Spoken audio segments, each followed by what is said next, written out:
Salam alaikum chers amis. Alors j'aimerais aujourd'hui clarifier le route de Moussa alayhi salam qui est évoqué dans le passage qui est constitué des versets 60 à 64 de la sourate Kahf, qui n'est certainement pas un poisson mais un état d'angoisse, de déprime, comme c'est le cas pour Yunus alayhi salam, ainsi que les poissons des juifs qui habitaient en bord de mer de ma vidéo précédente. Lisons le passage sans plus tarder. Alors, Surat Kahf, versets 60 à 64. Esta'azubillah.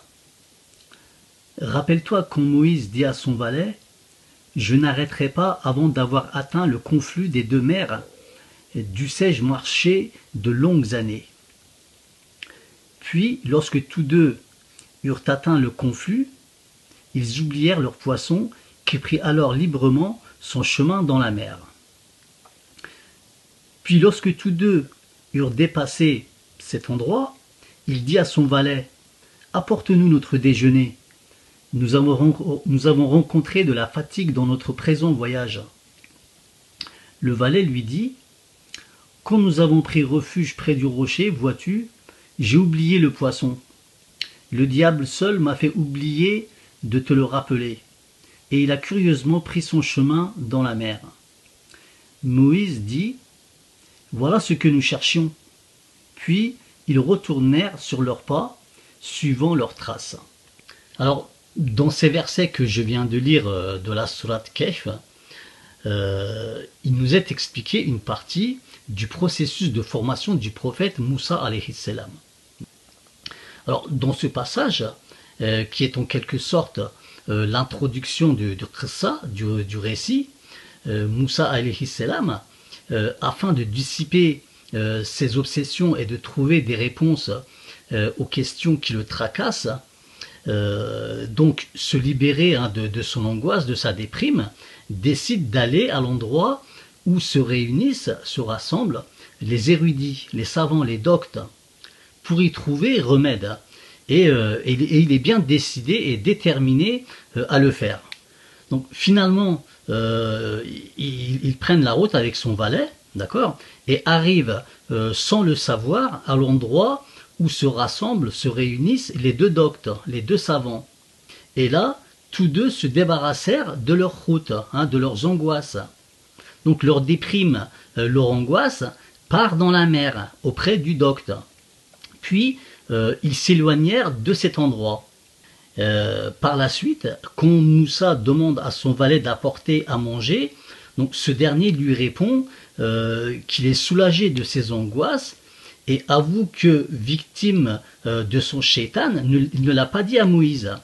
Mais bon, en vérité, Moussa aussi était soulagé de son angoisse, car après cette conversation avec son valet, il comprend que l'endroit où se rassemblent les deux doctes était cet endroit qu'il venait de quitter, au fait. Et il dit, voilà ce que nous cherchions. Donc de ce fait, ils retournèrent sur leurs pas. Maintenant, le route de Moussa, cette angoisse, qu'est-ce que c'est que cette angoisse?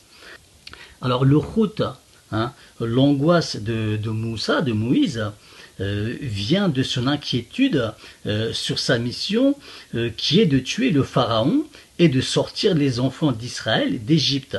D'accord? Alors, il faut aussi se souvenir que Moïse avait auparavant tué une personne et avait eu des remords, justement, des remords de conscience à ce sujet. Alors, dans ce récit, Moïse va apprendre comment il va réussir sa mission et la nécessité de tuer le pharaon.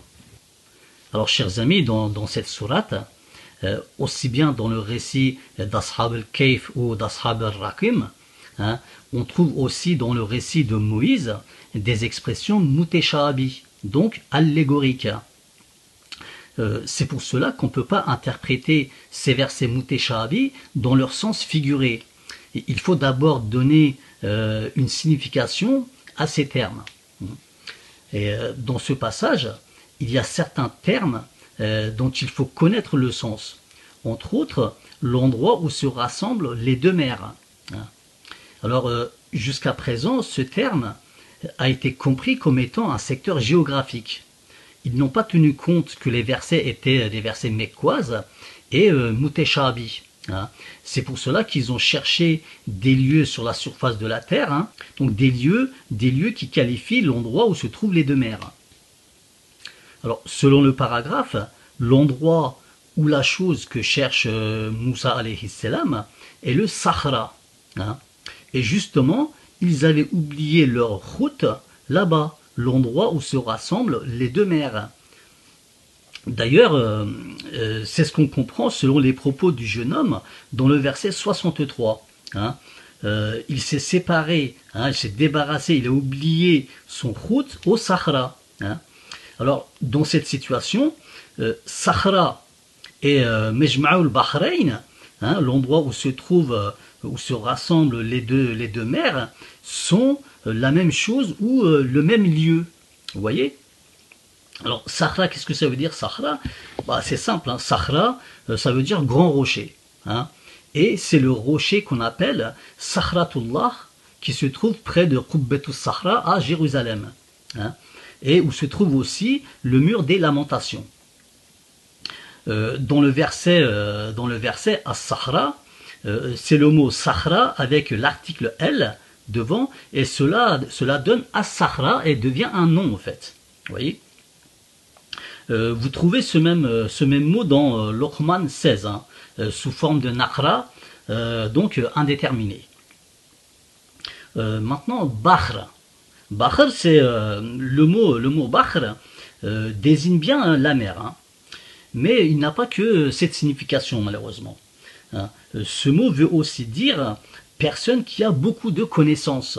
D'accord? Donc un savant, un érudit, quelqu'un de docte, quoi. Et métaphoriquement, il prend le sens de savant, érudit ou personne honorable et respectée. Hein. Vous trouverez des détails là-dessus dans Lisan al-Arab.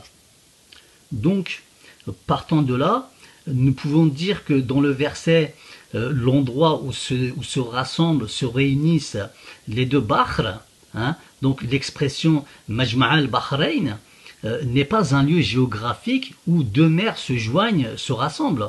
Non, mais c'est le lieu où se réunissent, hein, où se rassemblent deux érudits, deux savants. Voilà.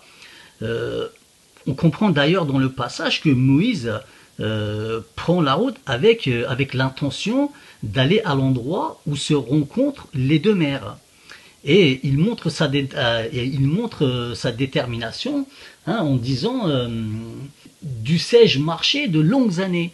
Donc vous voyez, il est déterminé quoi. Hein. Donc il est prêt à sacrifier beaucoup d'années de sa vie afin de s'instruire. On comprend par la suite, en lisant les autres versets, que le but du voyage de Moïse n'est pas pour le commerce, mais plutôt pour s'informer, pour s'instruire, afin de trouver solution à son désespoir, hein, à son angoisse, à tous ces problèmes qui rongent son esprit. Voyez.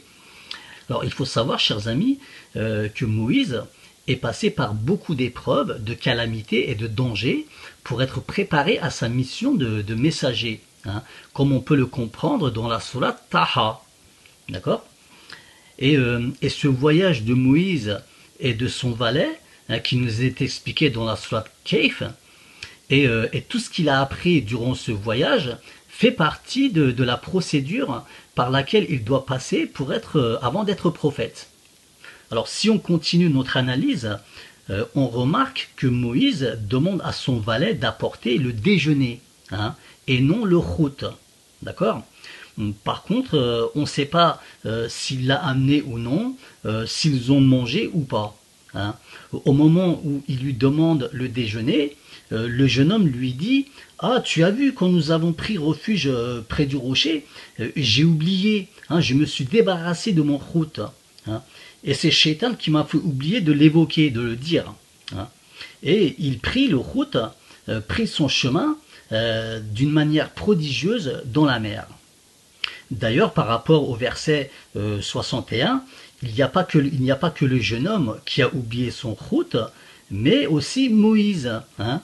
Donc Moïse aussi s'est débarrassé de son angoisse, hein, donc il est soulagé. Alors maintenant, le fait que le Hout disparaisse dans le Bahr. Alors, le fait que le Hout disparaisse dans le Bahr, c'est le fait que Moussa et son valet se débarrassèrent de leurs angoisses et de leurs déprimes, hein, donc des sujets qui tracassent leurs esprits, avec les choses qu'ils ont vécues près du grand rocher parmi les doctes, parmi les savants. Voyez, donc leur angoisse a disparu comme un poisson qui disparaît dans la mer. C'est parce que l'événement nous est expliqué avec des symboles comme la mer et le poisson que cela nous paraît confus. Maintenant, par rapport au verset 64. Hein. Alors, par rapport à ce verset 64, on comprend qu'en vérité, Moussa alayhi salam a trouvé l'endroit qu'il cherchait, hein, mais il s'en était pas rendu compte au fait. Et on peut remarquer que les événements qu'ils ont vécus près du grand rocher, donc leur ont permis de les soulager, de les débarrasser de leurs angoisses.